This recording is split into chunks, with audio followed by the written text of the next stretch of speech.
A modern grizzly bear carries up to 1,000 pounds of muscle on a plantigrade, or flat-footed stance.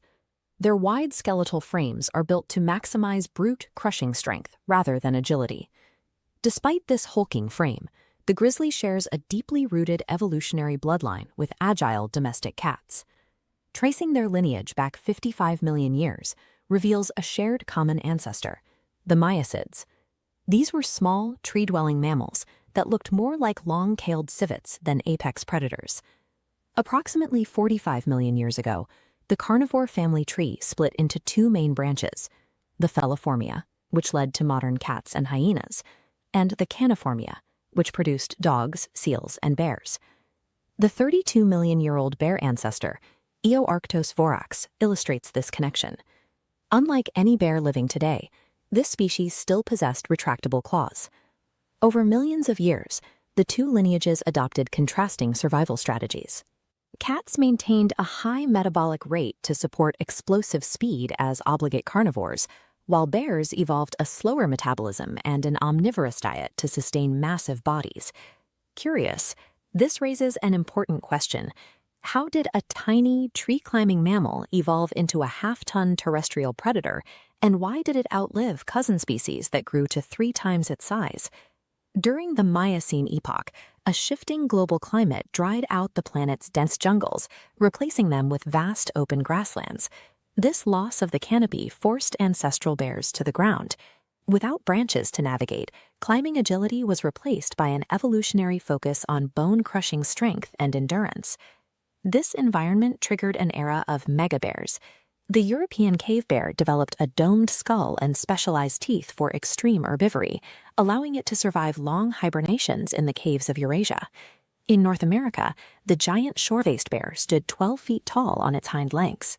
Its long limbs were adapted for high-speed scavenging across the Ice Age plains. South America produced the largest of all, Arctotherium angustidens, estimated to weigh up to 3,500 pounds. By the height of the Ice Age, the bear family had successfully evolved into the largest terrestrial mammalian predators on Earth. But as the Pleistocene ended, the climate collapsed.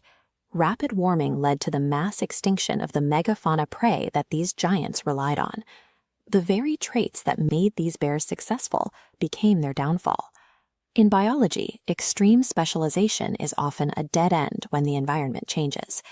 The cave bear, adapted for a specific vegetarian diet, starved when the forested foliage it relied on vanished. The giant short-faced bear was too large to survive on small prey.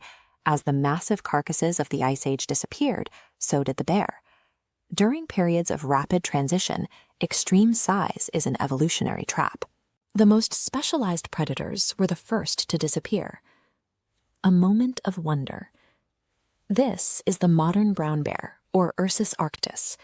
It survived the Pleistocene by occupying a biological middle ground, powerful enough to defend its kills, but small enough to sustain itself when resources were thin.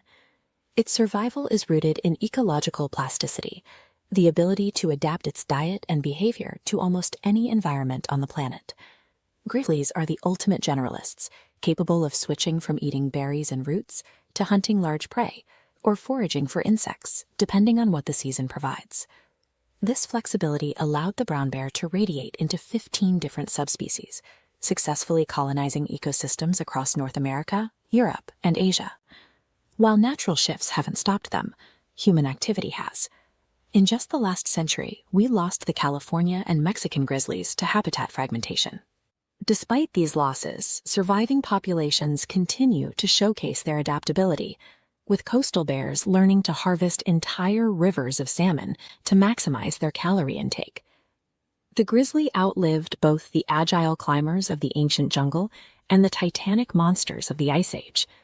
It remains on the landscape today, a thriving apex predator, because it never committed to a single specialized way of life.